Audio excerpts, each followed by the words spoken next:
Oke, bismillahirrahmanirrahim. Assalamualaikum warahmatullahi wabarakatuh.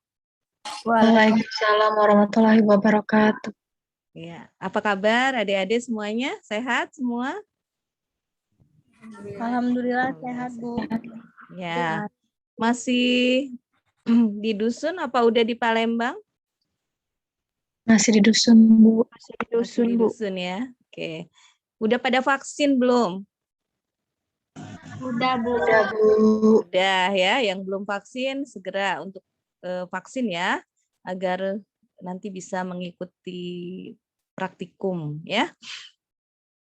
Oke, adik-adik, udah berapa semester ini nggak bertemu dengan Ibu ya? Terakhir ingat nggak mata kuliah apa adik-adik belajar dengan Ibu? Alat kesehatan. Ya, kita belajar spesialit dan alat kesehatan ya waktu itu ya. Itu semester 4. Nah, sekarang udah semester 7 ya. Jadi udah setahunan ya, mungkin nggak bertemu dengan Ibu ya. Nah, mata kuliah kita sekarang adalah farmasi, komunitas, dan klinis. Ya, mungkin adik-adik sudah mengetahui ya dosen pengampunya Ibu dengan Pak Ari ya. Untuk dosen yang pertama Ibu ya, kemudian nanti dilanjutkan oleh Pak Ari setelah UTS ya. Oke, Ibu akan share screen dulu ya.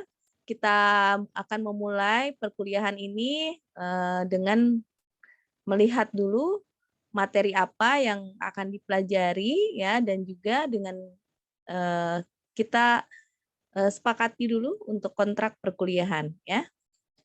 Ibu mohon izin untuk share screen ya, sebentar.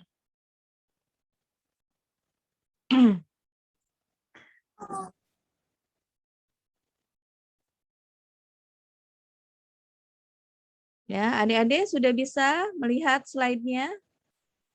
Sudah, Ya. Ya. Tantangannya kalau kuliah di siang hari ini apa, Nak? Ngantuk ya? Iya, Bu. Ya, udah hari Sabtu ya. Habis makan siang, udah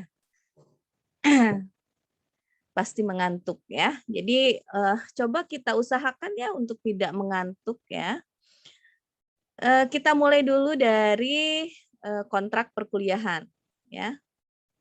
Sebentar, Ibu nih kelihatannya gangguan di video. Jadi Ibu nggak bisa menampilkan video. Nah, kalau ada bisa, alhamdulillah. Oke.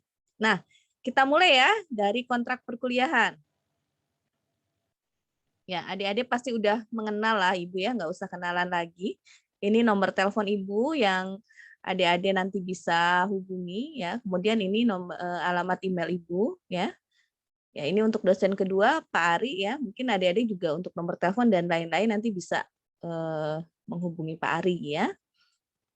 Oke, adik-adik juga mungkin sudah mengetahui ya, mata kuliah farmasi komunitas klinis ini diambil pada semester 7. Ya, berarti adik-adik paling tipis tahun lagi ya, nggak sampai ya. Kalau lulus tepat waktu, mudah-mudahan ya. Jumlah SKS-nya adalah 2 SKS ya, tetapi nanti ada tambahan 1 SKS praktikum nah ya. Oke, yang mungkin akan kita laksanakan mulai bulan depan ya. Karena setidaknya juga harus masuk teori dulu 3 kali baru praktikum ya. Jadi nggak mungkin begitu masuk begitu praktek. Nanti apa yang mau adik-adik praktekkan ya. Jadi harus dapat teori terlebih dahulu ya. Oke, nah kita sepakati dulu tata tertib kuliah ya. Adik-adik dimohon hadir tepat waktu ya. Kemudian berpakaian rapi dan sopan. Jadi walaupun kita kuliahnya daring tetap berpakaian rapi dan sopan ya. Kemudian menyalakan video selama kuliah berlangsung ya. Kemudian mematikan audio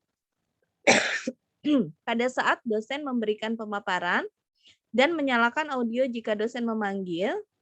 Kemudian adik-adik pasti udah tahu ya, syarat untuk mengikuti ujian akhir adalah 80%.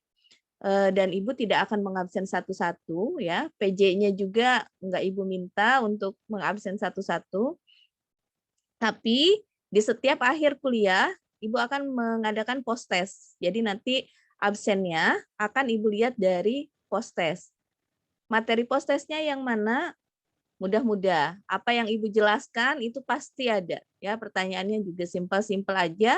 Apa yang dijelaskan di sini ya. Kemudian di setiap akhir perkuliahan akan diberikan post test tadi ya melalui Google Form. Nah, kemudian Ibu juga akan memberikan tugas melalui e-learning. Adik-adik sudah pernah menggunakan e-learning, Stipi? Sudah, Bu. Sudah. Masih Sudah, ingat? Bu. Ya. Passwordnya masih ingat? Masih, Bu. Masih ya. Tadi ada beberapa yang lupa, nanti bisa menghubungi Dr. Viko mungkin ya, untuk yang lupa passwordnya. Ya, Ibu meminta adik-adik kerjasamanya juga ya untuk melaksanakan tugas ya, itu melalui e-learning ya, karena nanti salah satu poin penilaian pada saat akreditasi itu akan dilihat dari aktivitas e-learning ya. Nah, itu penilaiannya cukup besar ya, jadi sayang ya kalau kita nggak menggunakannya ya, sudah ada ya, dan itu juga akan mendukung ya untuk proses akreditasi. Mudah-mudahan ke depannya kita bisa A gitu ya. Nah, jadi perlu dukungan dari adik-adik juga ya. Oke, sekarang pun Ibu sudah upload ya untuk pertemuan 1 itu materi dan tugas semua udah Ibu upload ya di e-learning. Ya, mungkin Ibu belum mengirimkan keywordnya ya untuk adik-adik bisa masuk. Oke, ada pertanyaan dulu sampai sini? Belum ada? Ya. Adik-adik ini kalau on cam ini kelihatan ya cantik-cantik ya, ganteng-ganteng ya, seger-seger gitu kan. Ya, kalau off cam itu Ibu rasanya sendirian ya, kayak nggak ada kawannya gitu. Ya, kayak nggak ada temennya, kayak ngobrol sendiri aja kan. Kalau on cam kan enak ya. Oke, kalau tidak pertanyaan, Ibu akan lanjutkan ke deskripsi mata kuliah ya. Nah, adik-adik pertemuan 1 sampai 8 ya, ini akan diampu oleh Ibu. Ya, jadi materinya adalah farmasi komunitas ya. Jadi kita akan mempelajari segala sesuatu tentang apotik. Ya. Kemudian yang kedua, pengelolaan sediaan farmasi dan pelayanan farmasi klinis di apotik. Oke, kemudian yang ketiga, manajemen apotik. Yang keempat, pengelolaan sediaan farmasi di puskesmas. Ya, karena nanti salah satu sarana pelayanan ya adik-adik juga bisa bekerja di sana adalah puskesmas ya. Kemudian adik-adik juga akan mendapatkan materi komunikasi farmasi, kemudian mendapatkan materi farmakoekonomi, ya, kemudian DRP atau drug related problems dan POR. POR itu penggunaan obat yang rasional. Ya, kemudian di farmasi klinis ini akan disampaikan oleh Pak Ari, ya, akan menjelaskan tentang konsep farmasi klinis ya. Adik-adik juga akan belajar tentang pedoman terapi dan EBM. EBM itu evidence based medicine ya. Jadi bukti klinis ya, pengobatan yang terkini yang terbaru ya. Nanti adik-adik bisa lihat ada jurnal-jurnal hasil penelitian ya di EBM ini. Kemudian adik-adik juga akan mempelajari SOAP. Nah, jadi kalau nanti menganalisis kasus, adik-adik akan menggunakan metode SOAP ini. Ya, SOAP ini singkatan subjektif, objektif, assessment, dan plan. Ya, jadi nanti adik-adik akan belajar mengerjakan kasus menggunakan SOAP. Ya, kemudian adik-adik juga akan belajar ROTD. ROTD itu reaksi obat yang tidak dikehendaki. Ya. Kemudian juga akan mempelajari interaksi obat ya, penggunaan obat pada kehamilan, pada ibu menyusui, pada pediatrik dan geriatrik. Kemudian penggunaan obat pada pasien gangguan ginjal dan hati ya. Nah, adik-adik kalau lihat ini ya materinya, nah kelihatannya penuh banget, padat banget gitu. Jadi ibu seringkali mendapatkan komplain, materinya Bu Yopi itu banyak banget gitu kan. Tapi kalau tidak Ibu ajarkan ya, nanti adik-adik akan kesulitan sendiri ketika mengambil profesi apoteker atau akan daftar profesi apoteker. Ya, kenapa? Karena semuanya ini ya materi yang akan disampaikan di mata kuliah farmasi komunitas klinis itu banyak akan ditanyakan ya, baik nanti adik-adik setelah menempuh profesi ataupun pada saat tes mengikuti ingin masuk ya ke program studi apoteker. Jadi ya Ibu memohon kepada adik-adik kerja kerasnya, semangatnya ya untuk dapat mengikuti ya apa yang disampaikan di mata kuliah ini. Mungkin nanti Ibu akan membantu adik-adik ya membuat video tutorial dan lain-lain ya untuk yang hal-hal spesifik supaya nanti adik-adik bisa mengulang-ulang kembali gitu ya. Ya mudah-mudahan sempat ya waktunya ada, nanti akan Ibu coba siapkan ya supaya nanti mempermudah adik-adik untuk belajar ya. Nah, oke sebelum lanjut ke sini ya. Nah, adik-adik untuk mata kuliah farmasi komunitas klinis ini enggak berdiri sendiri ya, dalam arti pasti ada mata kuliah sebelumnya yang mendukung di kuliah ini. Misalnya undang-undang. Nah, nanti ketika adik-adik belajar tentang apotek pasti di sana ada peraturan perundang-undangan juga ya yang nanti adik-adik juga harus kuasai. Kemudian ketika adik-adik belajar di farmasi klinis menganalisis kasus ya, tentu bekalnya apa? Dari mulai spesialit alkes, kemudian farmakologi, farmakoterapi, patofisiologi. Nah, itu jangan dilupakan. Ya, karena apa? Karena itu akan mendukung ya, mendukung di mata kuliah ini. Ya, makanya adik-adik yang udah catatannya disimpan, nggak tahu kemana, coba dicari-cari lagi ya, dibaca-baca kembali ya. Mana tahu itu akan berguna ya ketika adik-adik nanti mendapatkan tugas ya yang diberikan. Gitu. Nah, sebelum masuk ke materi, Ibu ingin menjelaskan dulu ya tentang area kompetensi lulusan. Nah, apa sih area kompetensi lulusan? Ini adalah kompetensi yang harus adik-adik miliki sebagai lulusan S1 farmasi di seluruh Indonesia. Jadi bukan lulusan STIVI aja, Nak. Semua lulusan S1 farmasi itu harus bisa atau harus memiliki kompetensi ini. Nah, 8 ini. Ya, sekarang ada yang sudah diperbaharui ya, tetapi kurikulum kita masih mengikuti yang ini. Nah, jadi yang pertama, adik-adik harus bisa atau memiliki kompetensi ya untuk optimalisasi keamanan penggunaan obat. Nah, artinya apa? Ya, adik-adik harus tahu obat yang aman untuk ibu hamil, obat yang nggak boleh pada pasien anak, misalnya ya, obat yang nggak boleh pada pasien dengan gangguan ginjal dan hati. Nah, itu kan keamanan ya. Nah, adik-adik dulu itu pasti sudah belajar ya, tapi mungkin saja lupa aja ya, mungkin hanya lupa gitu ya. Oke, kemudian yang kedua ya, ini adalah pelayanan sediaan farmasi. Adik-adik harus bisa mengerjakan resep. Nah, adik-adik mengerjakan resep semester berapa? Terakhir. 1, 2? Ada yang masih ingat nggak? Terakhir mengerjakan resep itu semester berapa? 2. 2. Di mata kuliah apa? Farmasetika ya? Iya, Bu. Ya. Nah, bayangkanlah kalau adik-adik nggak belajar lagi. Masih ingat nggak caranya bikin etiket? Masih ingat nggak caranya bikin kopi resep? Ya, nah nanti di praktikum itu akan diulangi kembali. Tentu saja nggak membuat sediaan-sediaan seperti di farmasetika ya, tetapi nanti resep-resepnya akan menyesuaikan sesuai dengan yang ada di lapangan.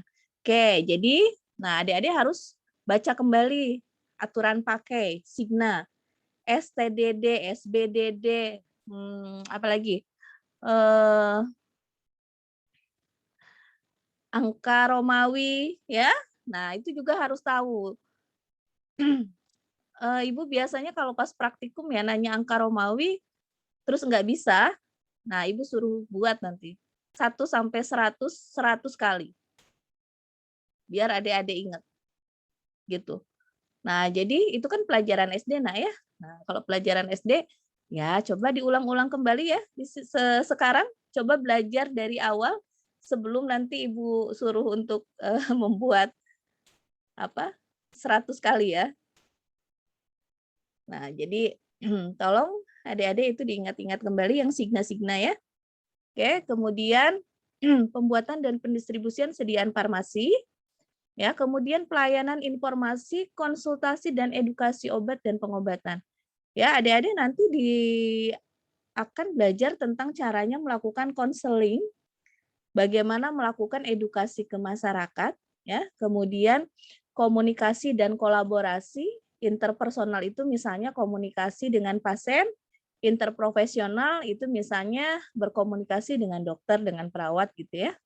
Kemudian kepemimpinan dan manajemen, praktek profesional, legal dan etik ya, penguasaan ilmu, kemampuan riset, pengembangan diri dan profesionalitas.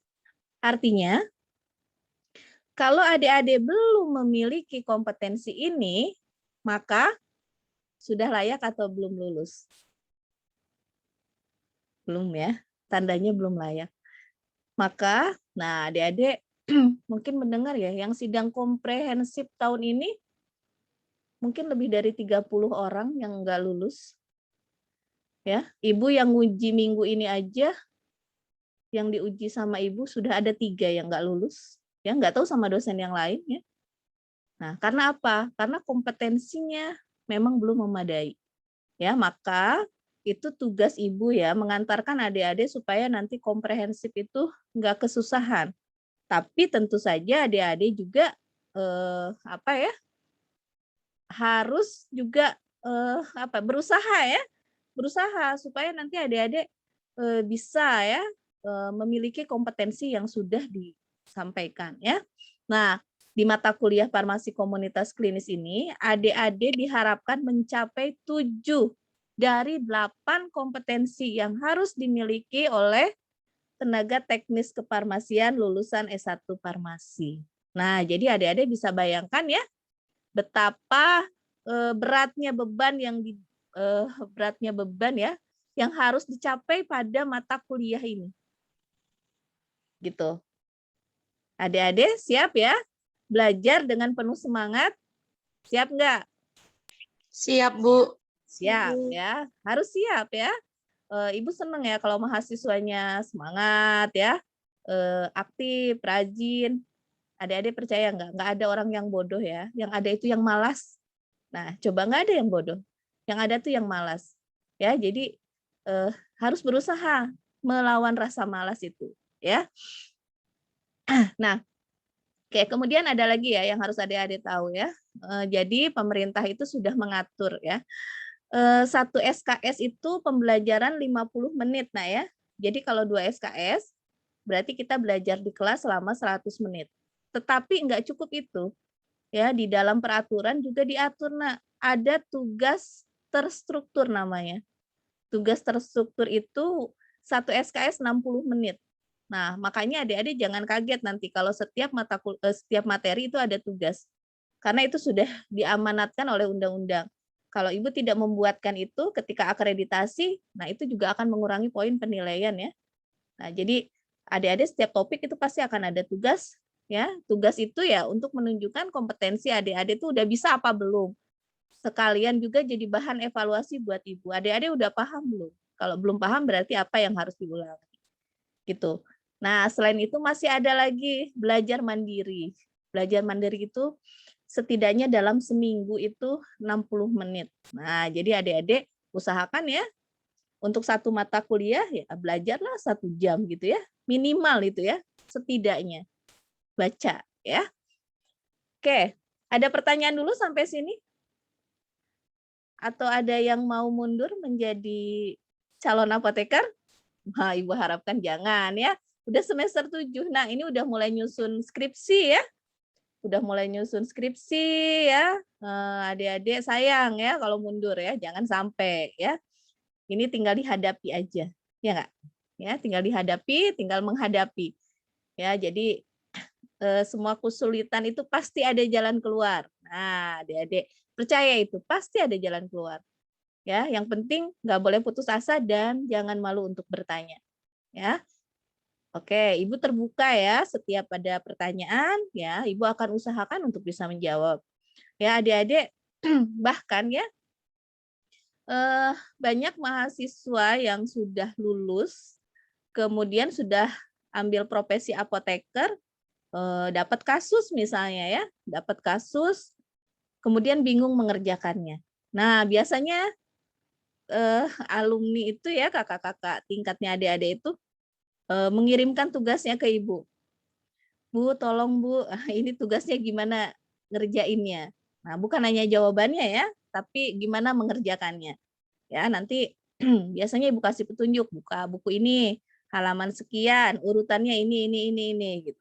Artinya apa? Adik-adik nanti kalau sudah lulus dari STIPI, ya bukan berarti nggak boleh bertanya ya. Boleh Nak, silakan ya. Jadi bukan berarti udah lulus udah gitu ya, selesai hubungan, enggak ya.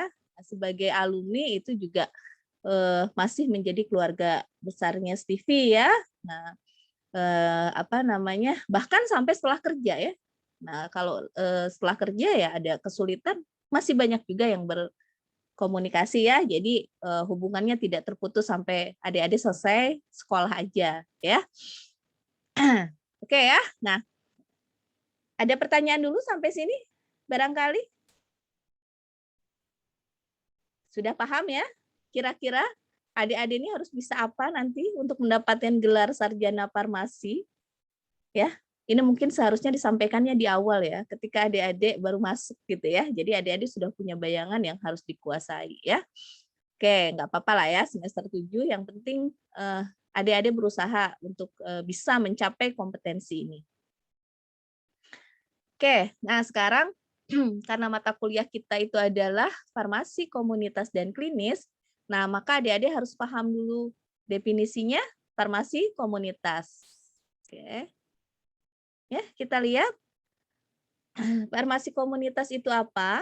Ya, farmasi komunitas itu adalah area praktek farmasi di mana obat dan produk kesehatan lainnya ya di sini dijual atau disediakan langsung kepada masyarakat baik melalui resep dokter maupun tanpa resep dokter. Nah, jadi kalau adik-adik ngelihat definisi ini kira-kira adanya di mana, Nak? Ada di rumah sakit, ada di puskesmas, ada di apotek, atau ada di mana? Iya, betul. Di apotek ya, disediakan langsung kepada masyarakat.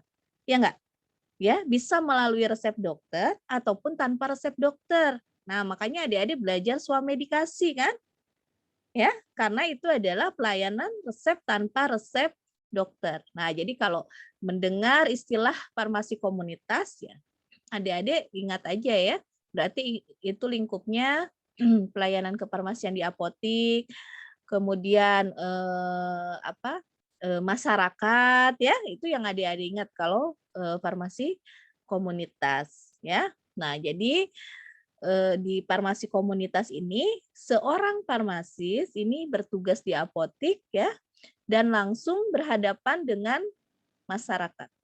Nah, jadi apotekernya itu langsung bertemu dengan masyarakat. Ya.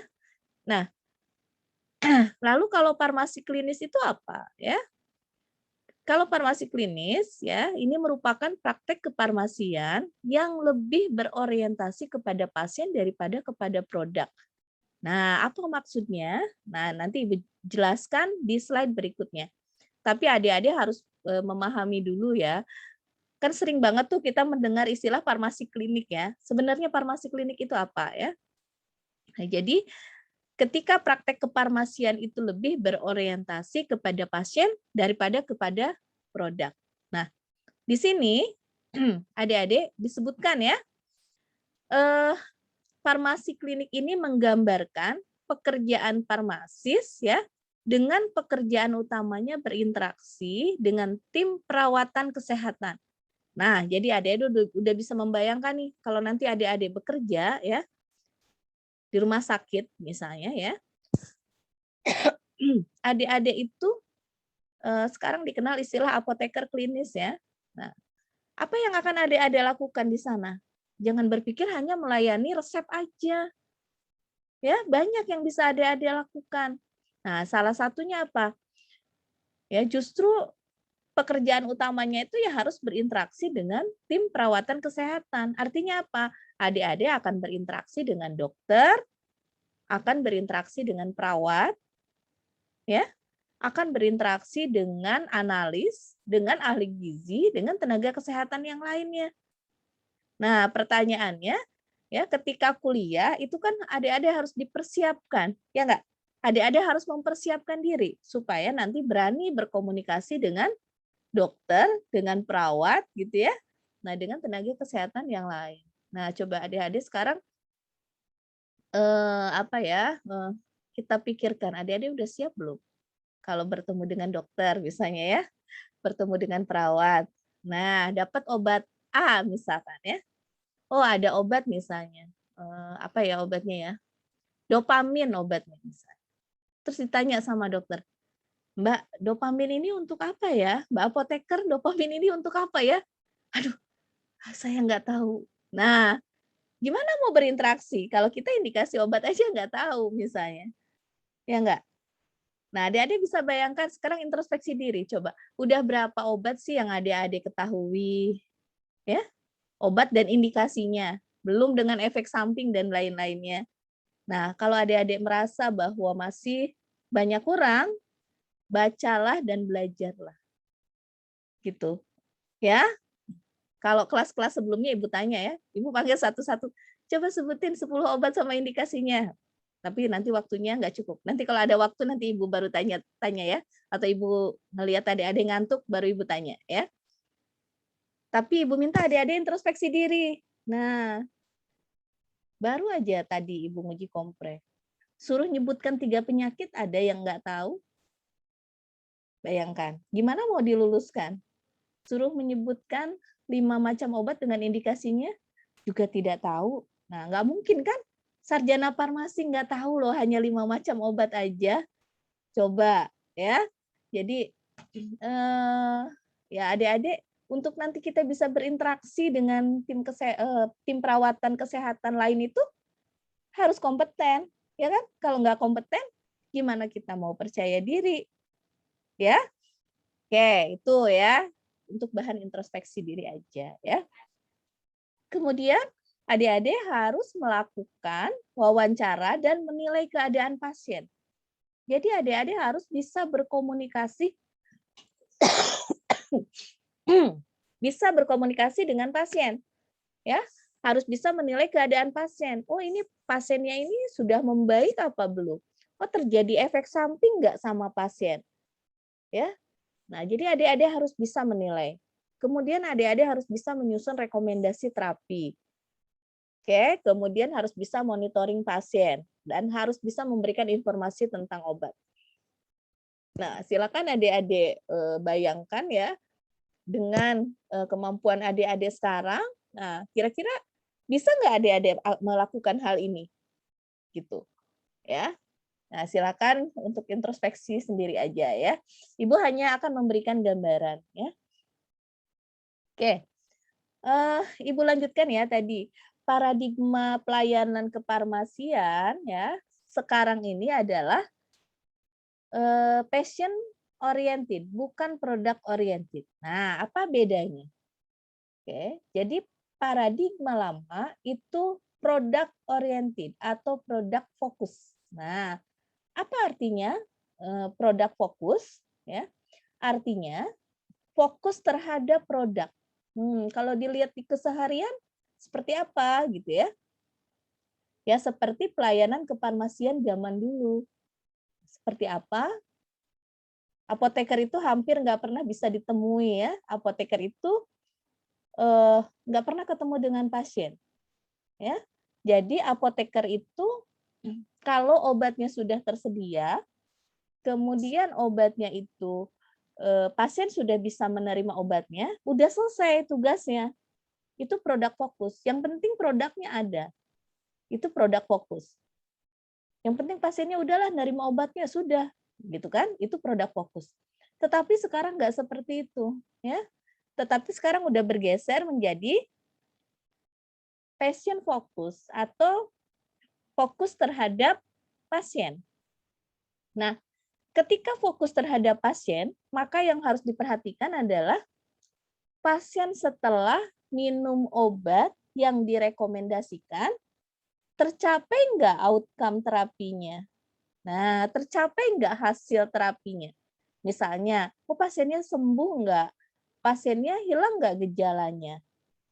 Nah, jadi nggak cukup ya hanya sampai obat diterima oleh pasien, ya, tetapi harus memastikan ya outcome terapi yang diperoleh oleh pasien. Nah, selain outcome terapi itu, tujuan lainnya adalah supaya pasien aman.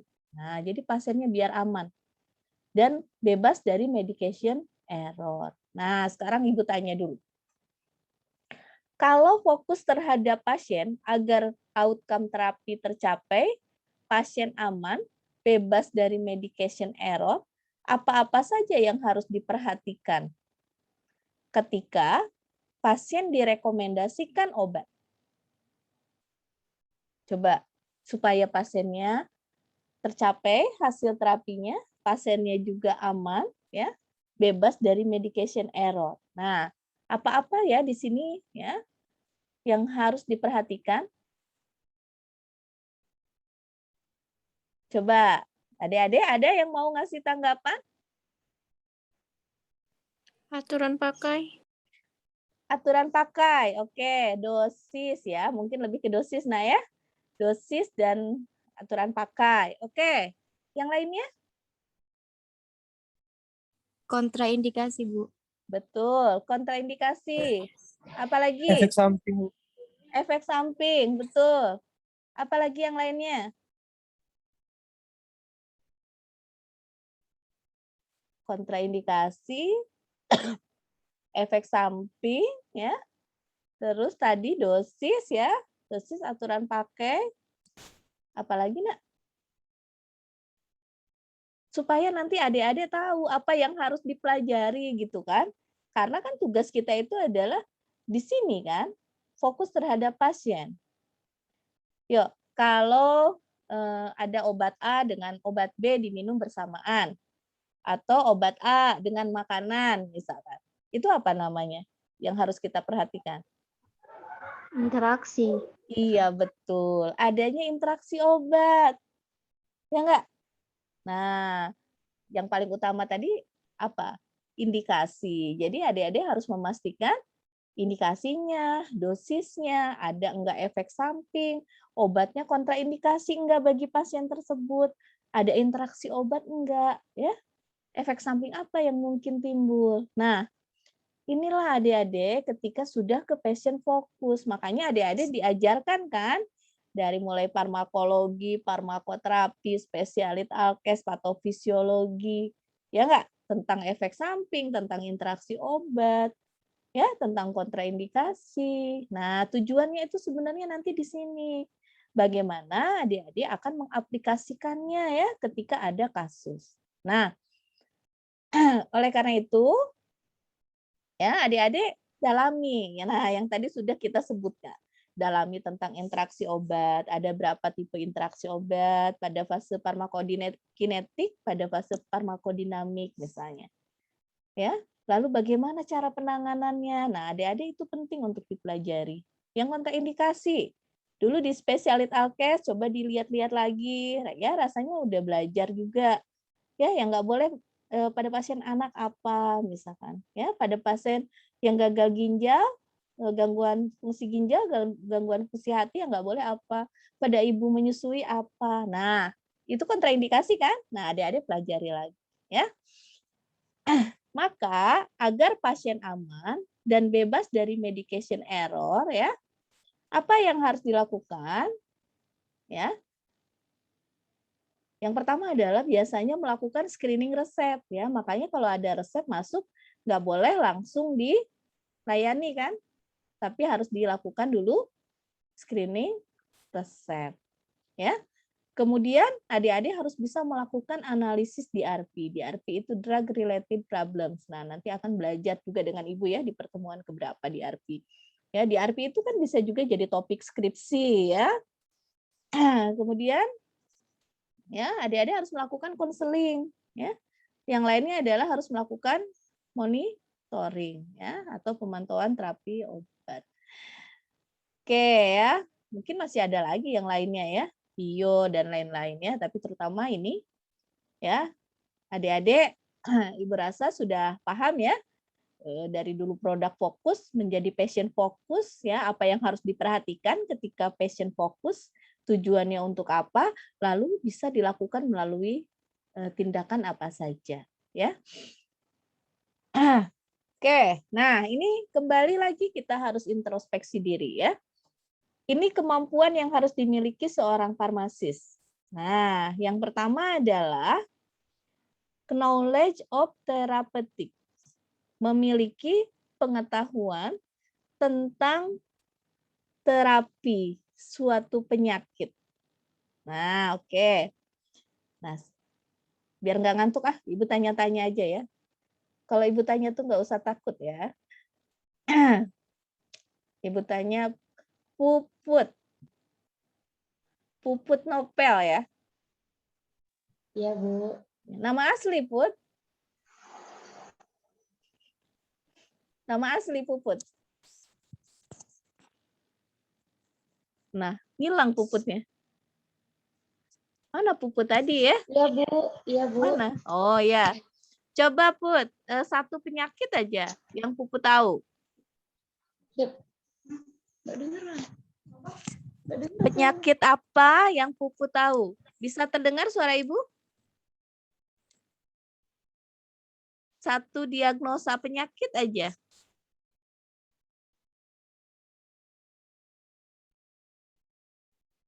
Nah, Puputnya ngilang.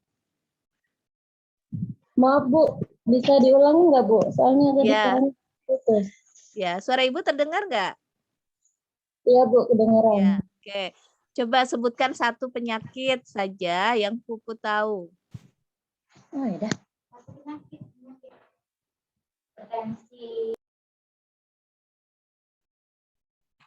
Satu penyakit dari sekian ratus, sekian ribu penyakit, satu aja. Hipertensi, Bu. Hipertensi, oke. Puput sudah pernah baca pedoman terapi, penata laksanaan terapi pada pasien hipertensi? Belum, Bu. Belum. Obat untuk hipertensi tahu? Amlodipin, Bu. Salah satunya. Selain amlodipin? Sandisartan. Ada kapan obat-obat itu digunakan? Kapan menggunakan amlodipin? Kapan menggunakan kandesartan? Nah, masih bingung ya? Nah, adik-adik nanti harus belajar itu. Ya, misalnya ya, karena tadi Puput bilangnya hipertensi, Ibu contohkan hipertensi. Seseorang dikatakan hipertensi itu kalau tekanan darahnya berapa?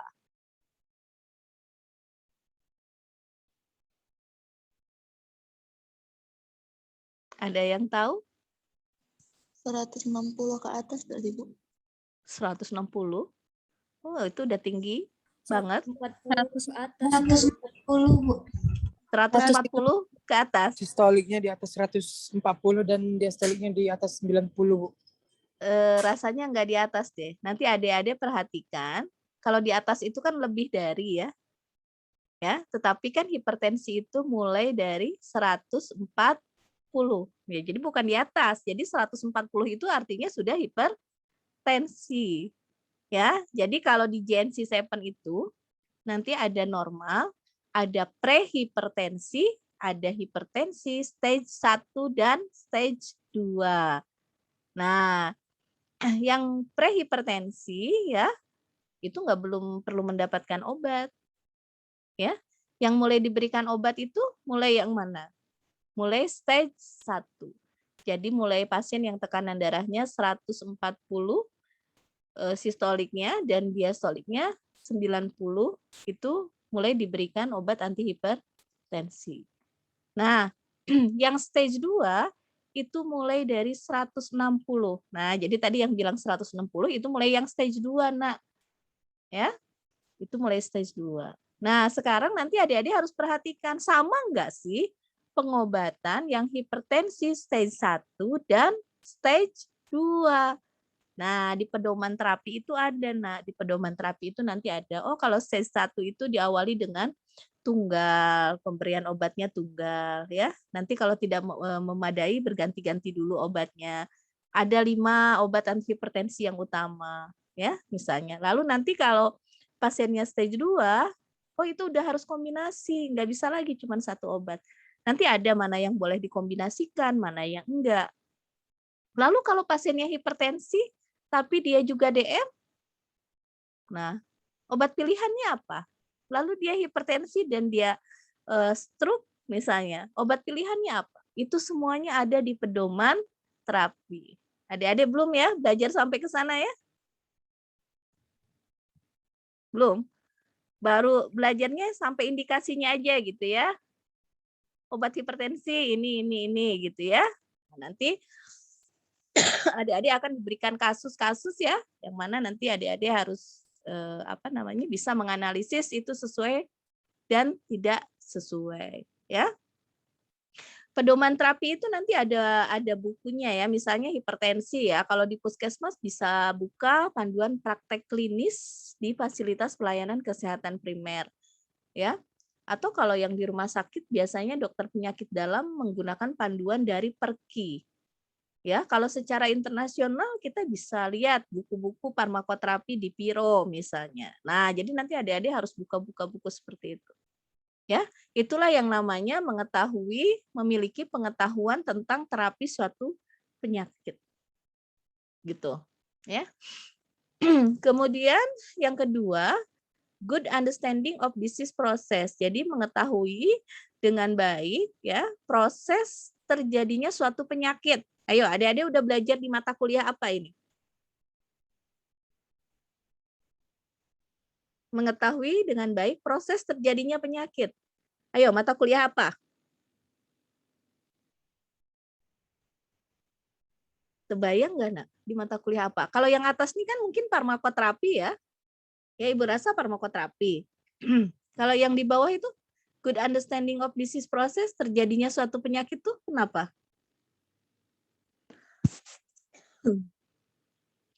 Dea Amelia.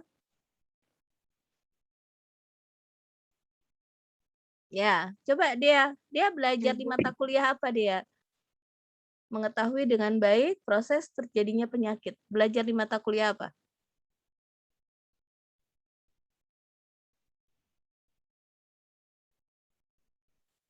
Dea?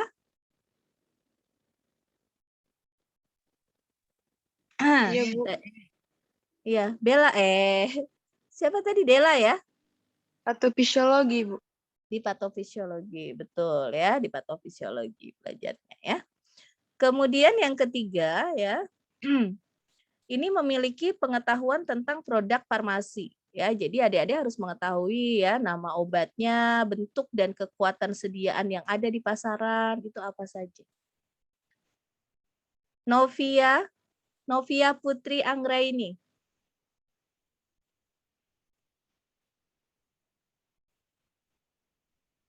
Novia. Iya, Bu. Ya, coba sebutkan deh satu produk obat, komposisinya, ya, lalu ke bentuk dan kekuatan sediaan. Paracetamol ya, Bu. Ya, terserah, bebas apa aja. Kalau paracetamol, coba sebutkan bentuk dan kekuatan sediaannya.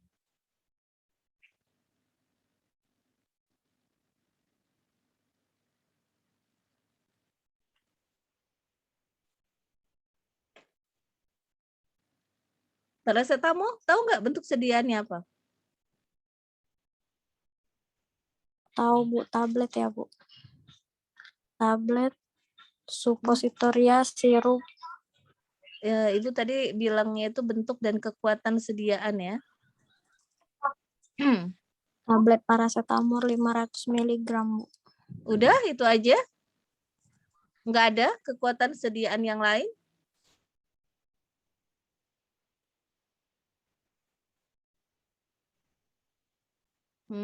Kalau anak farmasi itu harus meyakinkan ya. Baru paracetamol loh ya. Paracetamol, tablet 500 mg, tablet 600 mg, tablet 650 mg. Itu 3 kekuatan sediaan itu ada di pasaran. Paracetamol elixir 120 mg per 5 mili, paracetamol suspensi 250 mg per 5 mili.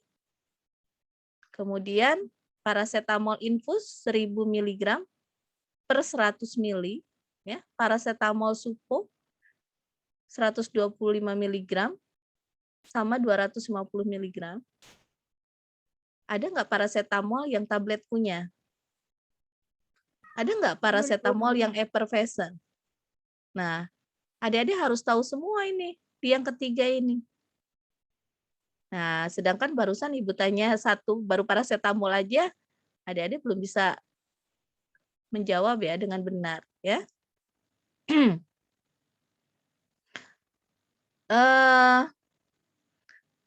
Yang berikutnya adalah memiliki kemampuan komunikasi yang baik ya dengan pengetahuan yang kuat tentang terminologi medis. Miatus Sidkiah. Iya, Bu. Ya. Tadi rasanya di depan Ibu sudah bikin ini ya, kontrak perkuliahannya. Ibu minta untuk on cam ya.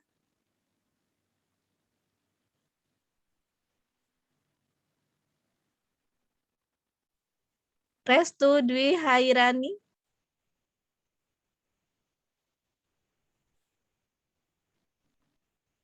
Restu Dwi Hairani. Restu Dwi Hairani. Nah, kalau Ibu panggil 3 kali tidak ada, berarti tidak masuk ya. Tidak perlu dicatat karena Ibu rekod perkuliahan kita ini ya. Ibu bisa mengulangi kembali ya. Tri Emilda. Iya Bu. Ya. Bisa ngasih contoh terminologi medis?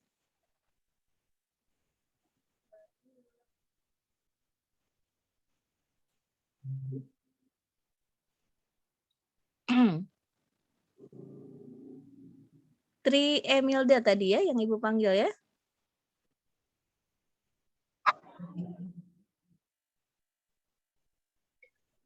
Tri Emilda. Yang lain sebelum Ibu panggil, ada yang bisa ngasih contoh terminologi medis?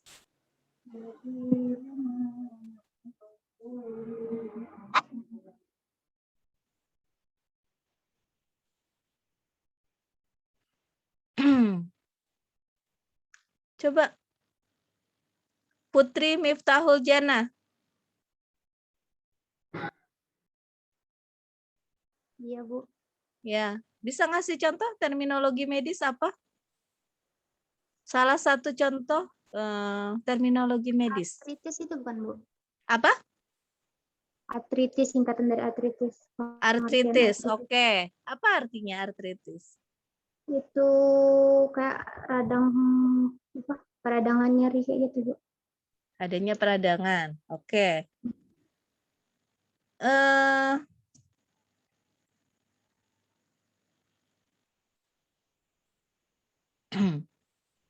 Ada yang tahu apa artinya takikardi? Ini kan belajar kan di spesialit alkes dan terminologi kan? Tahu Bu, Ya, apa takikardi? gerakan itu Bu, gerakan obat jantung yang cepat. Bukan gerakan, Nak. Detak jantung cepat. Otot jantung Iya. yang cepat Bu. Iya, detak jantung yang cepat. Ya, kalau bradikardi Lemah Bu. lemah ya, Gerakan jadi itu Bu. Itu Bu. detak Lambat. jantungnya Ya, lebih lambat dari biasanya gitu ya, dari nilai normal. Nah, mengapa adik-adik harus mengetahui terminologi medis?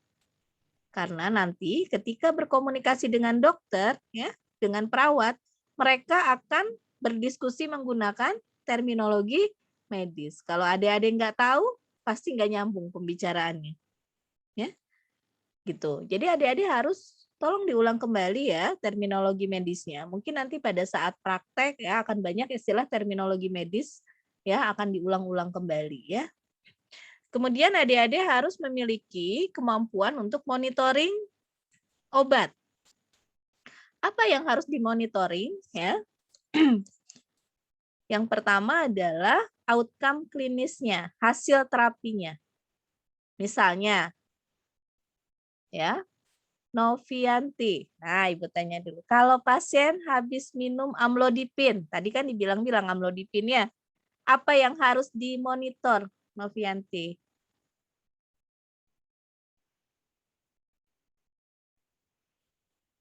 Apa yang harus dilihat? Bahwa obat ini udah berefek, kan gitu. Kan tadi kalau di pasien fokus itu kan kita harus melihat kan udah diminum obatnya pasiennya gimana hasil terapinya, sembuh enggak gitu ya. Nah, kalau pasien habis minum amlodipin, apa yang dimonitor? Apa yang dilihat? Tekanan darahnya. Tekanan darahnya, betul. Tahu nggak berapa target terapi tekanan darah bagi pasien hipertensi? Oh iya, ini udah bagus nih tekanan darahnya, misalkan. Oh ini udah sesuai nih dengan tujuan terapinya. Nah, nanti belajar ya. Ya, harus kurang dari 140/90 bagi pasien yang usianya kurang dari 60. Nah, nanti kalau udah lebih dari 60 itu kurang dari 150 aja itu sudah tercapai. Itu ada di mana? Itu ada di GNC 8. Nah, adik-adik nanti akan membuka ya referensi-referensi yang Ibu sebutkan tadi dan sebagian besar berbahasa Inggris. Nggak ada yang berbahasa Indonesia, hanya beberapa. Ya, jadi ya sekarang mah mudah lah ya. Ada Mbah Google Translate ya. Adik-adik bisa apa ya? Mungkin secara umum bisa lihat dulu di sana ya, walaupun itu masih harus kita olah kembali ya. Ya. Nah, itu outcome terapi. Selain outcome terapi apalagi yang harus dimonitor? Apalagi yang harus dimonitor kalau pasien minum obat, coba nak. Yang pertama udah berefek apa belum obatnya kan? Nah, yang kedua apa? Yang harus dimonitor? Aturan pakai, Bu. Aturan pakai itu untuk memonitor kepatuhannya mungkin ya. Monitoring kepatuhannya ya. Pasien patuh nggak minum obatnya? Apa yang mau kita lihat? Efek sampingnya, Bu. Betul, efek samping. Jadi kalau misalnya apa? Captopril. Oh, banyak nih orang yang minum captopril ini ya, prevalensinya lumayan banyak nih yang dia batuk. Maka kalau kita ada pasien yang minum captopril, monitoring efek sampingnya, ya kan? Batuk nggak pasiennya setelah minum captopril? Nah, itu monitoring efek samping. Kalau udah tahu misalnya kejadian batuk, apa yang harus dilakukan? Didiamkan aja, pilihannya kan? Kalau pilihan ganda itu A, Diobati. didiamkan saja. Yang kedua, berkomunikasi dengan dokter untuk mengganti dengan terapi yang lain. Ayo adik-adik pilih A apa B? Berkomunikasi dengan dokter. Berkomunikasi dengan dokter. Oke ya, kalau didiamkan aja apa gunanya tadi ya? Monitoring efek samping capek-capek ya. Nah, berkomunikasi dengan dokter. Nah, kita sampaikan, dok, maaf dok, pasiennya ini yang diberikan captopril kemarin ternyata mengalami batuk kering. Nah, ini kemungkinan efek samping dari captopril, dok. Oh iya katanya. Iya kata dokternya kan. Oh iya bisa jadi efek samping dari captopril. Pasti dokter juga tahu ya. Lalu dokternya nanya, nah kalau kena efek samping gitu, apa yang harus dilakukan? Nah, nanya balik dokternya. Nah, adik-adik mau jawab apa kalau dokternya nanya balik? Pilihannya ya, A, jawab tidak tahu, yang paling mudah itu ya. B, ganti dengan golongan obat lain ya. Yang C, tambahkan obat batuk. Nah, adik-adik pilih mana? Ganti Ibu. Obat lain, Bu. Ganti dengan obat lain ya. Karena itu kan bisa diduga secara farmakologi. Jadi kalaupun diberikan obat batuk, ya nggak bakalan hilang batuknya, ya nggak? Ya, karena itu mekanismenya bisa ya diduga. Kemudian kalau kita udah biarkan aja, nah apa gunanya ya profesi kita terusan ya. Nah, sekarang nambah lagi nih dokter nih pertanyaannya. Diganti dengan golongan lain, golongan apa gantinya kata dokternya? Ayo adik-adik. Pilihannya ya, ada golongan ARB, ada diuretik, ya, ada beta blocker, ada alpha blocker. Mana penggantinya? Yang mekanisme kerjanya hampir sama, serupa. Nah, harus siap kan dengan jawabannya ketika kita berkomunikasi dengan dokter kan? Nggak cukup, dok ini kena efek samping dok, titik. Nah, ternyata masih panjang rentetannya ya. Oh ya, ternyata gantinya bisa pakai ARB, pakai kandesartan tadi. Ya, tapi kalau misalnya di puskesmas ya, terjadi efek samping, nggak ada kandesartan misalnya. Ya, yang ada satu golongan, ACEI juga, ya, lisinopril. Nah, itu kan satu golongan ya. Boleh juga dicoba karena apa? Karena ternyata efek sampingnya kalau batuk pada lisinopril itu jarang terjadi. Nah, boleh juga. Nah, jadi kita harus lihat efek samping obat itu. Nah, adik-adik harus tahu kalau mau lihat efek samping obat bukannya buku apa, kan gitu. Buku apa yang dilihat? Nah, ya. Adik-adik bisa sih di DIH itu ada ya. Kemudian itu nanti dengan Pak Ari belajar evidence based medicine. Nah, di sana juga adik-adik bisa nyari jurnalnya ya tentang efek samping ya. Nah, itu bisa juga ya. Oke. Tadi baru indikasi, kemudian efek samping, apalagi yang dimonitor? Adik-adik ini nanti praktek betul loh ini nanti apa yang dimonitor itu nanti pas praktikum itu benar-benar harus nyari itu. Apalagi nak yang dimonitor? Interaksi obat. Nah, makanya adik-adik kan mungkin udah belajar juga interaksi obat ya. Ada yang menguntungkan juga kan, ada yang menguntungkan, ada yang memang nggak menguntungkan ya. Ya, kalau tahu terjadi interaksi, misalnya dokter sering nih ya meresepkan ciprofloxacin dan sukralfat. Nah, adik-adik tahu ciprofloxacin golongan obat apa? Antibiotik. Antibiotik golongan? Diuretik, Bu. Nah, bukan diuretik kan hipertensi, nak. Antibiotik. Antibiotik golongan quinolon, Bu. Quinolon, betul. Kalau sukralfat? Sukralfat itu untuk apa? Diare, Bu. Bukan. Emah, Bu. Untuk mah, Bu, melindungi Emah. Ya, kalau melapisi anak mukosa lambung. farmasi jangan bilang mah lah. Kalau masyarakat bilang sakit mah ya. Kalau kita bilangnya apalah ya. Radang lambung, Tidak selalu radang lambung itu berbeda, nanti ada penyakitnya sendiri, bukan radang. Tukak lambung, Bu. Tukak Oh, lambung. gastritis. Ya, tukak lambung itu lebih Gastritis. berat. Sebelum menjadi tukak lambung itu ada dispepsia dulu. Setelah dispepsia ada gastritis. Setelah gastritis baru tukak lambung atau ulkus peptik ya. Nah, sukralfat itu kan untuk ulkus peptik. Nah, lalu pasien diberikan kedua macam obat itu. Ya. Nah, apa mekanisme kerjanya dari sukralfat? Ini, Bu. Membentuk lapisan pelindung tukak lambung. Iya, namanya kan makanya mucosal protector ya. Jadi dia melapisi dinding lambung. Nah, ternyata setelah dicari ada interaksi antara ciprofloxacin dengan sukralfat. Karena sukralfat tadi melapisi dinding lambung, maka absorpsi atau penyerapan dari ciprofloxacin itu menjadi terhambat ya. Ya. Nah, itu interaksi yang terjadi pada fase apa? Pada fase absorpsi kan? Nah, perlu nggak itu dikonsultasikan ke dokter? Dikomunikasikan ke dokter?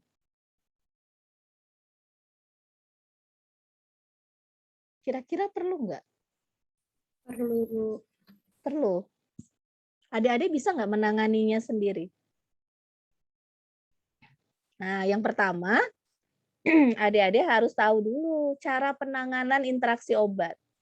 Kalau kayak tadi, interaksinya itu terjadi pada fase absorpsi kan?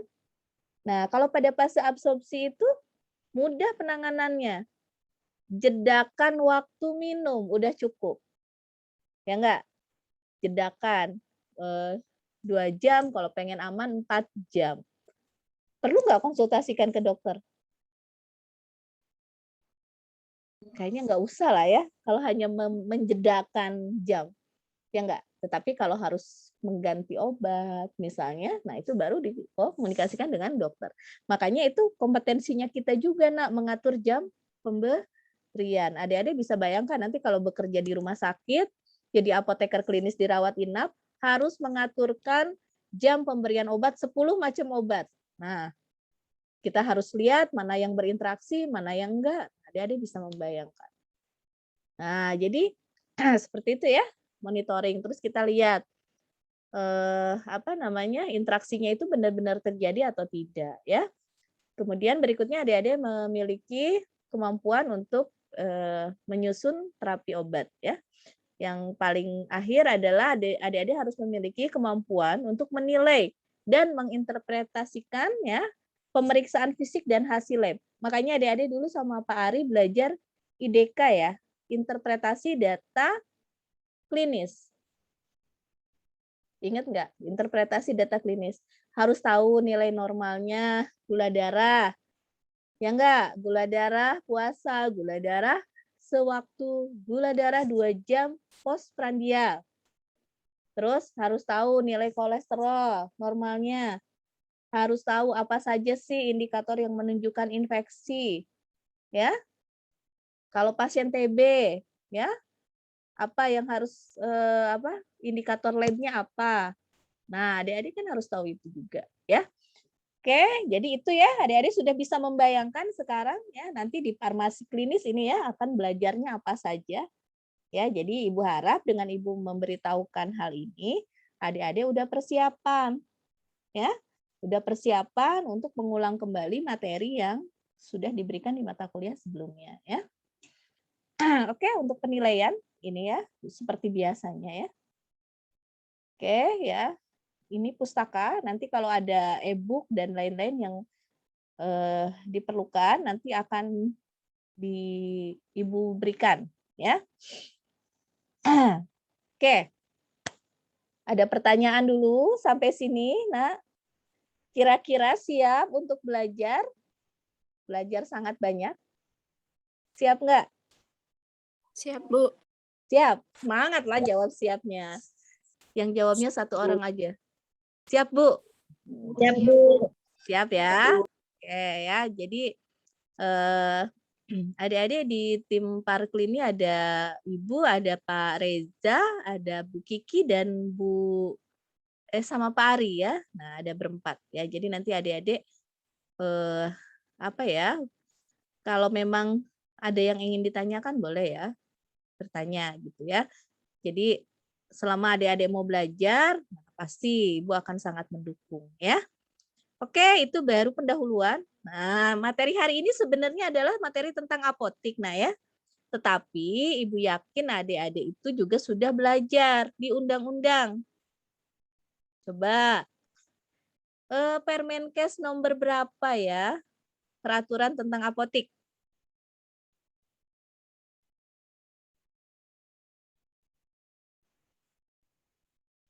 Ada yang ingat? Permenkes nomor 9 tahun 2017.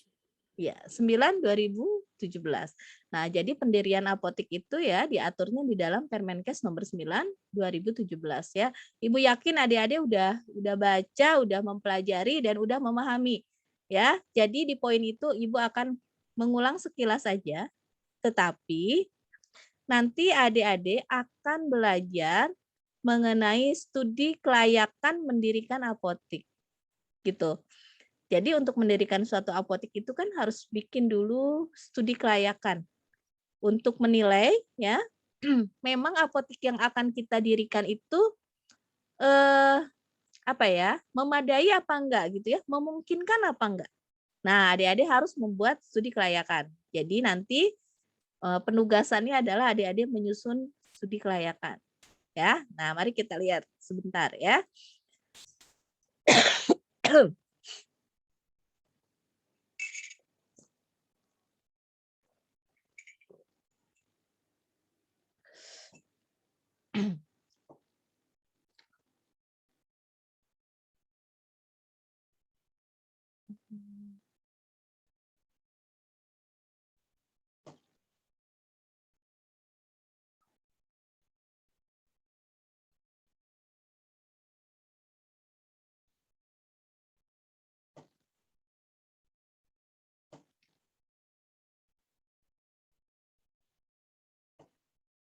Sebentar ya.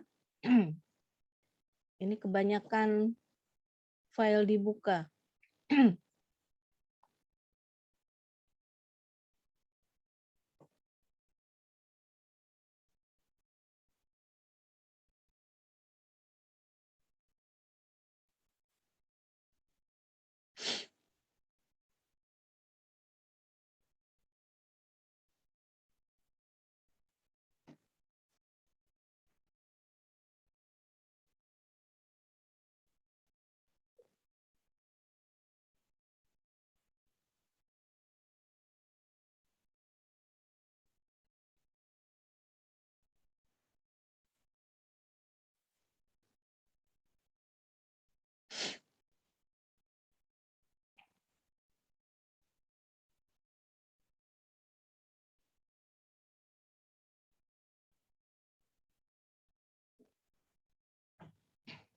Oke.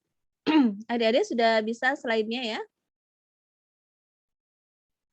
Sudah, ya? Bu. Oke.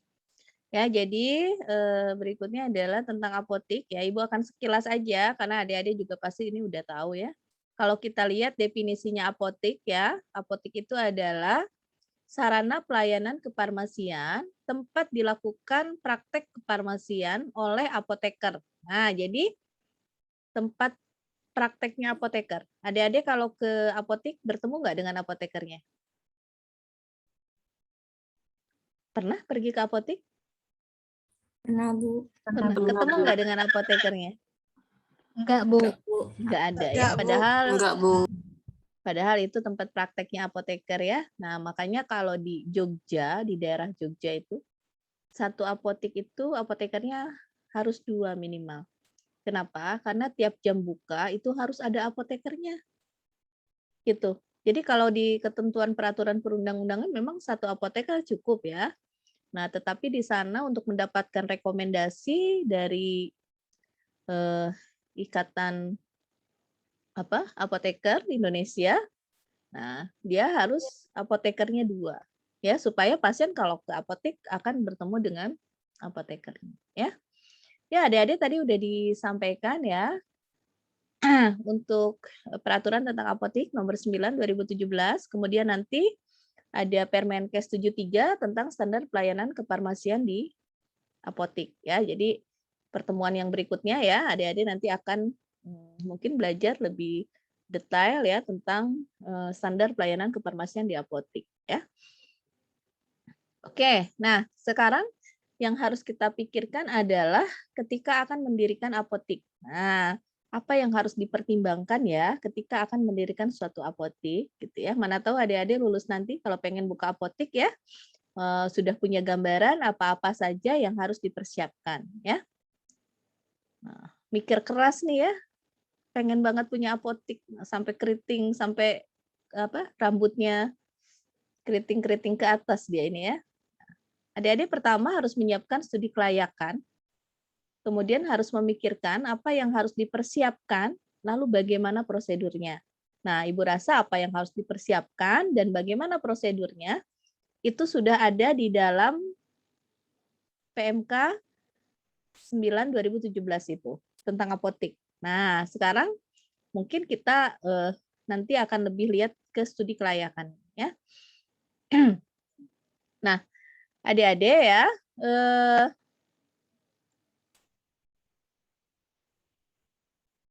sebentar.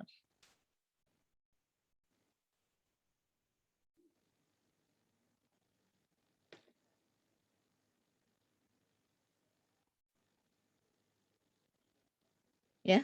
Oke, kita lihat ya. Nah, untuk membuat studi kelayakan ya. Untuk membuat studi kelayakan ini ya, adik-adik pertama tentu saja harus nanti menghitung modal. Ya enggak? Modal yang diperlukan berapa sih untuk mendirikan suatu apotik. Kemudian nanti adik-adik harus menyusun rencana anggaran dan biaya, menyusun proyeksi pendapatan, kemudian melakukan perhitungan analisa keuangan, setidaknya PBP, ROI, dan BEP. Nah, PBP ini adalah payback period. Payback period itu adalah rasio untuk mengetahui berapa lama modal kita itu akan kembali. Nah, jadi misalnya adik-adik mau bikin apotik nih, perlu modal 300 juta. Ya. Nah, nanti dihitung PBP-nya, payback period-nya. Nah, dengan uang 300 juta itu ya, berapa tahun uang itu akan kembali? Gitu. Ya, akan kembalinya itu selama berapa tahun modal tersebut ya. Kemudian yang kedua, ROI. ROI ini adalah return on investment. Adik-adik jangan khawatir, nanti ada hitungannya ya. ROI itu adalah return on investment. Nah, di sini biasanya dihitung ya, persentase labanya itu dapat berapa, lalu kemudian biasanya dibandingkan. Dibandingkan tuh gini. Misalnya setelah kita hitung, return on investment-nya ternyata 10%. Nah, sementara uang yang 300 juta tadi, kalau kita tidak jadikan apotik, ya, tapi kita depositokan aja di bank misalnya, dapatlah 12%. Nah, kan lebih besar kalau kita depositokan aja. Ya, artinya apa ya? Ya berarti ya nggak usah melakukan apa-apa juga kita masih udah dapat gitu ya 12% ya. Sementara kalau kita bikin apotik hanya dapat 10% misalnya. Tapi tentu saja pertimbangannya bukan hanya itu ya, karena nanti untuk membuka apotik itu ada pertimbangan profesinya. Nah, yang penting juga nggak boleh terlalu jauh dari nilai ROI tentu saja. Ya. Kemudian yang ketiga, ya adik-adik menghitung BEP. BEP itu break even point. Nah, break even point ini ya, break even point ini adalah titik impas disebutnya. Jadi kita menghitung ya, harus pendapatan berapa sih ya per bulan supaya tidak untung tidak rugi. Jadi biaya operasional kita itu bisa tertutupi dengan pendapatan. Nah, maka disebutnya titik impas. Nah, nanti adik-adik akan menghitung rasio ini. Ya. Ya. Nah, kalau ini adik-adik ada semua di Permenkes ya, adik-adik bisa pelajari persyaratan pendirian ini ya. Lokasi bangunan, sarana prasarana dan peralatan dan ketenagaan ya. Adik-adik buka aja di Permenkes ya, lebih lengkap. Ya. Nah, sebenarnya pemerintah daerah itu boleh ya mengatur persebaran apotik di wilayahnya dengan memperhatikan akses masyarakat. Ya, adik-adik bisa membayangkan sekarang ya dalam satu deretan ruko, rukonya ada 6, apotiknya ada 2 di deretan ruko itu, gitu ya. Kalau dulu ada pengaturan jarak itu harus 500 meter, jadi setengah kilo. Nah, baru boleh mendirikan apotek kembali. Itu dulu ya, itu IAI yang mengatur dulu ya. Kalau sekarang nggak ada lagi ya, jadi bebas-bebas aja. Walaupun sebenarnya pemerintah daerah ini boleh ya mengatur ya. Oke, ini ya bangunan ya. Ibu lewati saja. Nah, ini adik-adik harus bisa membedakan sarana dan prasarana. Kemudian penekanannya adalah minimal. Minimal itu kan paling tidak. Nah, jadi kalau kayak sarana ini ya bukan hanya ini kan, ya artinya ya toilet mungkin ya enggak. Kalau ramah anak mungkin disediakan tempat bermain anak gitu ya. Kalau prasarana ini juga minimal banget ya. Mungkin telepon, wifi ya. Nah, jadi ini yang di peraturan itu adalah semuanya minimal ya. Oke, kemudian ini peralatan perlengkapan ya. Ketenagaan ya. Adik-adik pasti juga udah tahu lah ya ketenagaannya di apotek itu siapa aja. Nah, mengenai perizinan ya, izin pendirian apotek itu sebenarnya diberikan oleh Menteri Kesehatan. Ya, tetapi Menteri Kesehatan ini melimpahkan ya kewenangan pemberian izin kepada pemerintah daerah, kabupaten atau kota. Ya, surat izin apotek itu berupa SIA.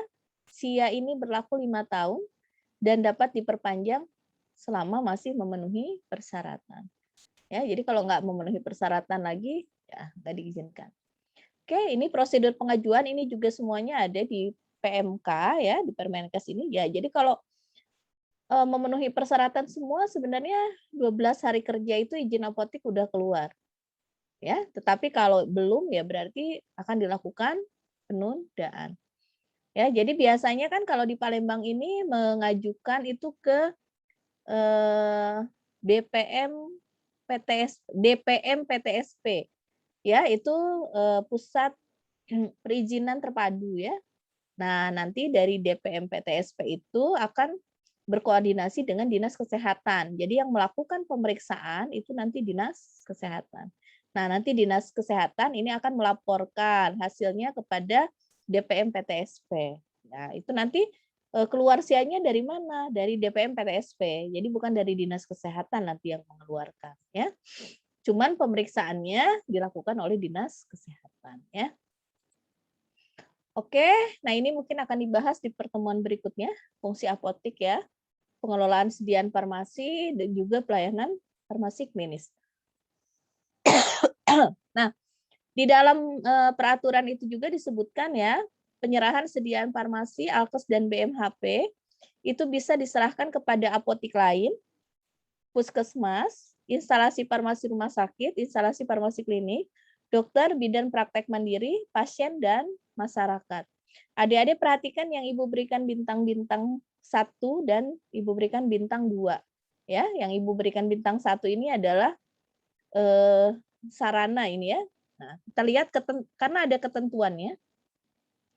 Nah, yang tadi diberikan kepada apotek, ya itu kalau apotek, puskesmas, rumah sakit ya, itu kalau terjadi kelangkaan sediaan farmasi, alat kesehatan dan bahan medis habis pakai, ya, serta terjadinya kekosongan di fasilitas distribusi. Jadi bukan untuk pembelian yang rutin setiap harinya, tetapi kalau terjadi kelangkaan, kalau terjadi kekosongan, baru boleh apotek kita itu menjual ke rumah sakit, ke apotek lain ya. Jadi bukan untuk keperluan sehari-hari gitu loh menjualnya itu ya. Jadi ada ketentuannya. Kemudian ini yang Ibu berikan bintang 2, ini yang harus dilakukan sesuai dengan ketentuan peraturan perundang-undangan. Coba kita lihat yang mana? Penjualan ke dokter, bidan praktek mandiri, pasien dan masyarakat. Ke dokter. Nah, untuk dokter praktek itu ada daftar obat yang boleh dokter sediakan. Jadi bukan berarti kayak amoksisilin, asam mefenamat itu boleh dijual begitu saja ya. Nah, nanti ada obat-obat yang harus dokter sediakan di tempat prakteknya. Ada peraturannya, boleh dicari. Bidan juga demikian. Ya, obat-obatan untuk membantu persalinan boleh bidan menyediakan, tapi enggak berarti kayak amoksisilin sirup, cefadroxil sirup. Nah, itu disediakan di sini. Ya, itu enggak sesuai tentu saja ya. Jadi ada ketentuannya. Pasien, pasien juga perhatikan yang boleh dibeli bebas itu golongan obat bebas terbatas. Kalau apoteker yang memberikan itu boleh memberikan obat wajib apotek kan. Kalau obat keras harus atas resep dokter ya, pasien dan masyarakat seperti itu. Ya, jadi adik-adik perhatikan bukan berarti ini boleh kok dijual. Ini ada apa namanya? Kalau kita belanja di Matahari ya. Nah, di supermarket itu juga kan ada kan ketentuan berlaku gitu ya. Nah, ada ketentuannya. Ini kurang lebih seperti itu, ya. Kemudian berikutnya, ya, ini tentang papan nama ya. Papan nama yang harus ada di apotik itu ada 2, ya. Papan nama apotik dan papan nama apoteker.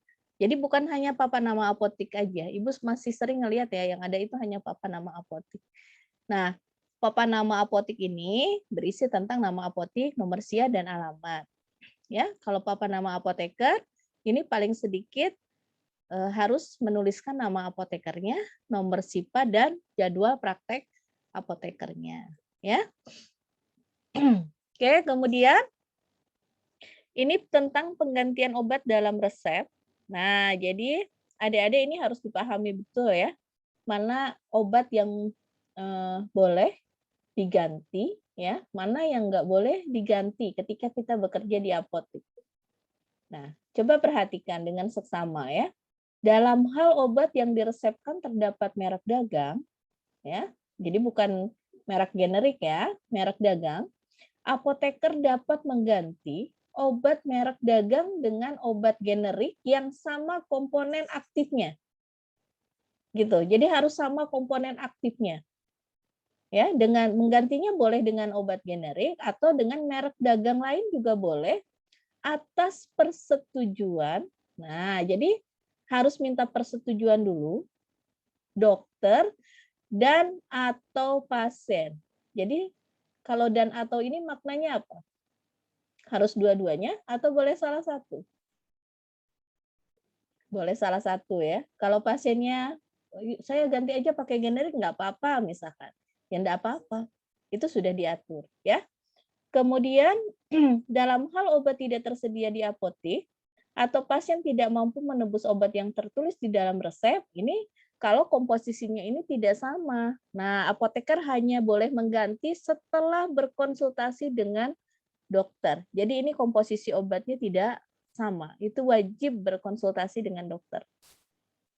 Nah, ini yang harus jadi perhatian juga yang ketiga. Apabila apoteker menganggap penulisan resep terdapat kekeliruan atau tidak tepat, apoteker harus memberitahukan kepada dokter penulis resep. Nah, ini ya biasanya kita masih ada keengganan ya, kalau harus nelpon dokter itu kok rasanya males. Tapi ya adik-adik bayangkan ya, kalau suatu saat misalnya ya ada obat yang dosisnya lebih. Kita tahu ya, oh itu dosisnya lebih, tapi kita tidak menghubungi dokternya. Ya, kemudian terjadi sesuatu hal yang tidak diinginkan dengan pasien. Ya, lalu pasiennya melakukan tuntutan. Siapa yang akan terkena pertama kali? Apotekernya atau dokternya? Apoteker, Bu. Apotekernya. Apalagi ini sudah tercantum di dalam undang-undang. Ya, apoteker harus memberitahukan kepada dokter penulis resep. Nah, jadi adik-adik ya harus hati-hati ya. Nah, kalau kita udah berkomunikasi dengan dokter, tapi dokter itu tetap ya dengan pendiriannya nggak masalah. Mungkin dokter punya pertimbangan tersendiri, tapi kita bikin tulisan ya di dalam resep. Sudah berkomunikasi dengan dokter jam sekian melalui apa ya? Apa yang disampaikan ke dokter, nah lalu dokternya menyampaikan apa, tulis semuanya. Nah, jadi kalau nanti terjadi apa-apa, kita sudah melakukan kewajiban kita, ya sehingga nanti kita bisa terbebas dari apa namanya aspek hukum ya. Bebas dari hukum. Gimana? Ya dari proses hukum ya. Nah makanya harus hati-hati tadi. Oke ya. Nah berikutnya kesalinan resep. Adik-adik kalau pada saat praktek nanti ya akan belajar ya tentang salinan resep ini ya. Kemudian di sini resep ya, resep itu rahasia, kemudian harus disimpan. Sekarang 5 tahun ya, kalau dulu 3 tahun, sekarang 5 tahun ya. Oke, ini kalau pengadaan itu ke PBF, kita akan belajar di pertemuan berikutnya ya, menggunakan surat pesanan. Teman-temannya yang sudah bekerja di apotek, nah harus berbagi dengan teman-temannya yang belum kerja ya. Ada yang udah kerja di apotek? Ada yang udah kerja nggak di sini? Nggak mau ngaku ya, takut ditanya biasanya ya. Oke. Itu tadi materi tentang apotek karena adik-adik sebenarnya sudah baca ya di dalam PMK 9 2017. Nah, sekarang Ibu masuk ke studi kelayakan ya. Adik-adik setelah ini ada kuliah, masih ada kuliah nggak?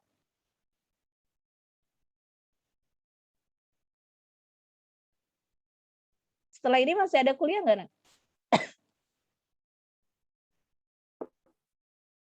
Nggak ada, Bu. Nggak ada ya? Nggak ada, Bu. Nggak ada. Jadi nanti post-testnya, nah ini kan harusnya 14.40 selesai ya. Oke, jadi nanti post-testnya setelah ini langsung post-test ya. Oke, Ibu share screen dulu untuk studi kelayakan. Nah, adik-adik sudah bisa lihat di sini ya. Ya, ini ceritanya mau bikin apotek namanya Stipi Pharma. Nah, pertama, adik-adik harus melihat dulu peluang prospek pemasarannya.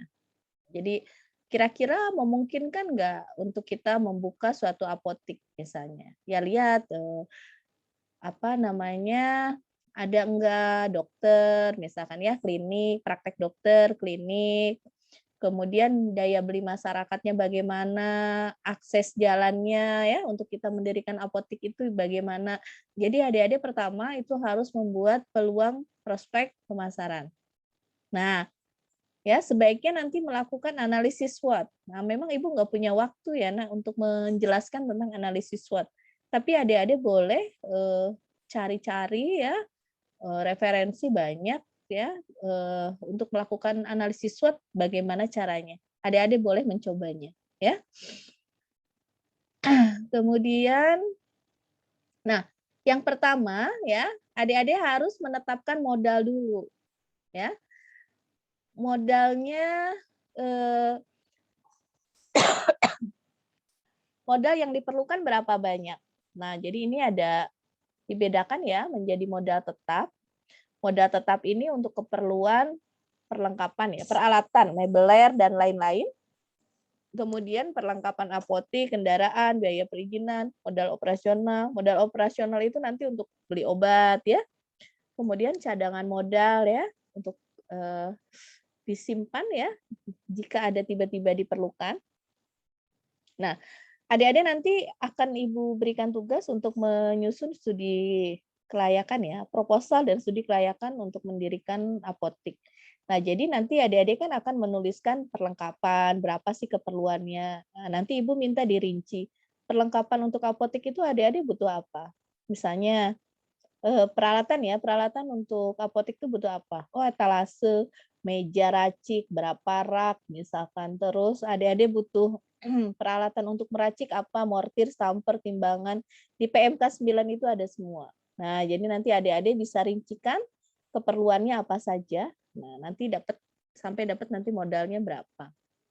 Setelah itu, adik-adik menyusun rencana anggaran biaya dan pendapatan pada tahun pertama. Nah, jadi di sini ada biaya rutin per bulan. Ya, adik-adik perkirakanlah apoteker 1 gajinya berapa. Asisten apoteker atau TTK 3 orang misalnya. Kalau 1 orang 1,5 juta berarti 4,5 juta.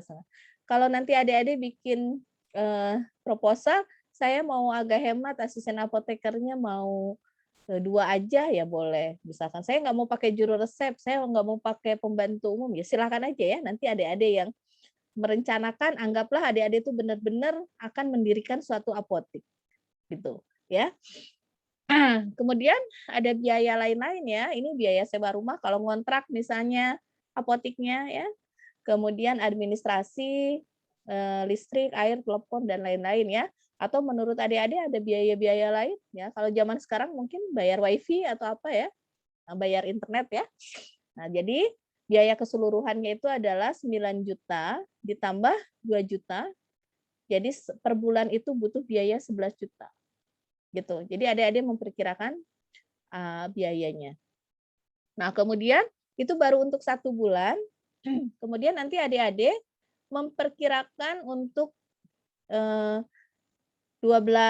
bulan. Nah, jadi dikalikan 12. Nah, kemudian adik-adik nambahkan THR 1 bulan gaji, karena THR itu wajib diberikan ke karyawan. Ini gaji aja. Adik-adik mau menambahkan misalnya di sini, oh mau ngasih bonus tahunan sama karyawan teladan, oh boleh-boleh aja ya. Silakan. Jadi nggak harus apa ya, memang plek sama dengan yang Ibu contohkan ya, adik-adik bisa susun dengan lebih baik. Nah, dari sini diketahui biaya rutin untuk tahun pertama itu butuh 141 juta. Ya.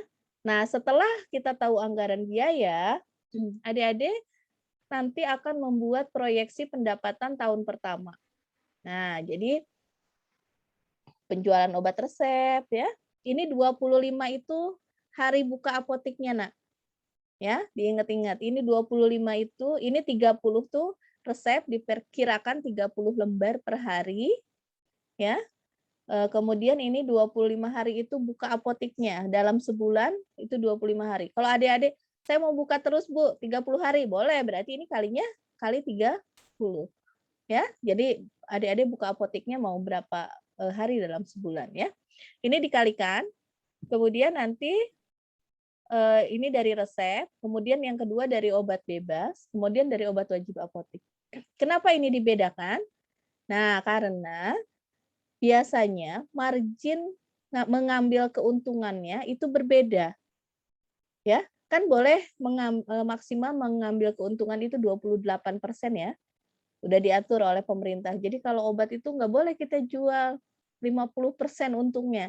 Maksimal 28%. Itu sudah ada peraturannya.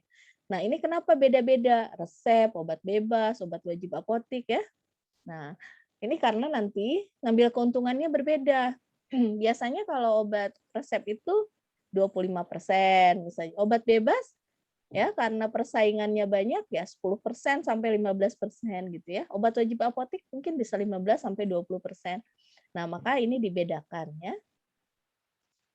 Kemudian berikutnya ada pengeluaran rutin. Nah, ini pembelian obat resep berapa, pembelian obat bebas, obat wajib apotek. Nah, ini tentu saja ya diseimbangkan loh dengan ini pendapatan. Nggak mungkin kan penjualannya lebih kecil daripada pembelian obatnya. Nah, nanti adik-adik itu yang diperhatikan. Marginnya berapa ya? Kalau kurang jelas nanti di pertemuan yang akan datang, nah nanti akan dijelaskan ya tentang margin. Tapi adik-adik perlu mengetahui nggak mungkin pembelian itu lebih tinggi daripada penjualannya ya. Jadi ini dimasukkan pengeluaran rutin yang di awal tadi 141 juta. Jadi total 805 juta ini untuk pengeluaran rutin selama tahun pertama. Ya. Nah, kemudian ya adik-adik bisa lihat pemasukan tahun pertama itu tadi 840 juta. Dari mana? Dari sini nah ya. Ini hasil penjualan 840 juta. Ya, lalu pengeluaran ini pengeluaran total ya 805 juta. Ini laba kotornya ternyata dari yang 800 juta itu laba kotornya tinggal 34 juta. Ya, belum lagi dipotong pajak. Nah, ternyata laba bersihnya hanya dapat 29 juta. Setahun. Ya. Ya, ternyata yang berputarnya uangnya banyak banget ya, tapi labanya hanya dapat 29 juta ya. Oke. Nah, tadi kalau kita sudah membuat rancangan itu, maka ya adik-adik melakukan analisis keuangan tadi. Ya, ini adalah payback period. Tadi PBP tadi, rumusnya adalah total investasi dibagi dengan laba bersih. Tadi total investasinya 320 juta, ini diperoleh dari modal. Ya, tadi modalnya kan 320 juta ya. Laba bersihnya dapat 29 juta sekian. Jadi ya modal yang 320 juta itu akan kembali setelah 11 tahun. Kalau kita sudah bercucu ya, baru balik modalnya ini ya. Nah, maka adik-adik ya harus sangat dipertimbangkan ya kalau kita memang merasa tidak berkeberatan ya 11 tahun ya, karena kita juga di sana kan apotekernya kita juga kan. Nah, berarti yang gaji apoteker itu kan untuk saya juga gitu ya. Ya nggak masalah gitu kan. Karena di sana misalnya selain aspek ekonomi ya, juga aspek profesi yang harus kita pertimbangkan ya, terus aspek kemanfaatan bagi masyarakat. Nah, jadi kalau kita memang tidak terlalu memperhitungkan payback period ini, ya nggak masalah apotek ini didirikan. Gitu ya. Kecuali kalau uangnya misalnya minjem ke bank ya, harus lunas dalam sekian tahun. Nah, itu harus jadi pertimbangan. Ya. Kemudian yang kedua, ini ROI. Nah, return on investment. Tadi yang Ibu ceritakan ya, misalnya kita membandingkan dengan kalau uangnya kita depositokan aja. Kalau deposito 12% per tahun, sementara ROI kita setelah dihitung hanya 9,16%. Ya, kalau mau ngelihat dari rasio ini, ya lebih baik didepositokan saja kan, nggak ngapa-ngapain, uangnya akan lebih banyak ya diperoleh dari deposito itu. Tapi kan nggak seperti itu juga ya. Tadi kembali Ibu sampaikan ya, ada aspek profesinya, mungkin ada aspek kemanfaatan bagi masyarakatnya, ya. Itu juga jadi pertimbangan. Yang penting jangan aja ROI-nya 5% misalkan ya, nah sangat jauh banget gitu ya. Kalau terlalu jauh ya kita harus berpikir ulang juga ya. Oke, nah ini break even point. Ini tadi yang Ibu sampaikan. Titik impas ya. Titik impas ini tadi udah Ibu sampaikan juga adalah berapa sih harus dapat pendapatan per bulan agar tidak untung dan tidak rugi. Nah, agar tidak untung dan tidak rugi ya di perhitungan ini dapat 55.900.000 sekian per bulan. Nah, jadi kalau pengen nggak untung nggak rugi, per bulan tuh harus dapat 55 juta. Ya, itu dengan menghitung break even point. Gitu nak ya. Nah, jadi ya ini adalah contoh untuk melakukan studi kelayakan saja ya. Nanti adik-adik penugasannya itu sudah ada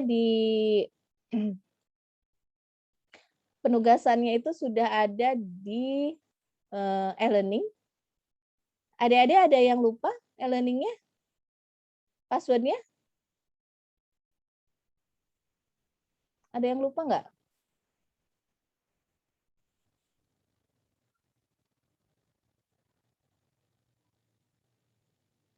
Ingat semua? Ingat, Bu. Ingat ya. Oke. Nah, ini Ibu sudah masukkan di e-learning ya. Nah, jadi ini materi pertemuan 1. Ini juga adik-adik bisa lihat ya layarnya ya, layar Ibu ya. Nah, adik-adik ini bisa download ya. Udah bisa di-download semua materinya di dalam e-learning. Demikian juga dengan tugasnya. Ya, nah di sini tugasnya ada. Ini juga adik-adik bisa download ya, bisa di-save file untuk penugasannya. Nanti dikirimkan kembali lewat e-learning. Ya. Oke, ada pertanyaan barangkali? Silakan. Ya, udah. Tidak ada yang bertanya? Untuk kunci pendaftarannya di e-learning apa ya, Bu? Nanti Ibu kirim ke siapa tadi PJ-nya ya? Widya. Iya, nanti Ibu kirim ke Widya, ya. Ibu kirim ke Widya, nanti password untuk masuknya ya. Ya, nanti Ibu kirim. Untuk membuat proposal ini, Ibu berikan waktu sampai tanggal 30 September, Nak. Jadi bukan sehari 2 hari ya. Karena mungkin pertemuan minggu depan, nah masih ada juga yang Ibu jelaskan, mungkin bisa adik-adik tambahkan di dalam proposalnya gitu. Ya, jadi Ibu sudah dibuat di e-learning itu tanggal 30 ya, tanggal 30 September. Nah, kemudian nanti kan kita juga akan praktikum ya. Nah, proposal itu nanti akan dijadikan untuk bahan praktek yang pertama. Jadi adik-adik nanti harap mempersiapkan PPT ya untuk menyampaikan proposal untuk pendirian apoteknya gitu. Ya, jadi sekalian untuk mempersiapkan praktek. Jadi pas mau praktek pertama adik-adik udah siap gitu ya, udah ada bahannya ya. Oke, semua petunjuknya sudah ada di elemen. Baiklah, kalau tidak ada pertanyaan lagi, ini takut kelasnya mau dipakai oleh kelas lain ya. Ibu akhiri kuliah hari ini. Untuk link post testnya nanti Ibu kirimkan lewat Widya. Nanti akan Ibu berikan waktu 10 menit untuk mengisi post test setelah link Ibu kirimkan. Ya. Jadi siap-siap aja, standby, sebentar lagi akan Ibu kirimkan. Ya, kalau ada pertanyaan ya boleh menghubungi Ibu ya. Ibu akhiri kuliah hari ini, mudah-mudahan ada manfaatnya bagi adik-adik, bagi Ibu juga. Semangat belajarnya ya. Ya, Bu. Siap, Bu. Siap, semangat ya. Oke. Terima kasih. Wabillahi taufik wal hidayah. Wassalamualaikum warahmatullahi wabarakatuh. Waalaikumsalam warahmatullahi wabarakatuh. Terima kasih banyak, Bu. Terima kasih, Bu. Ya, sama-sama.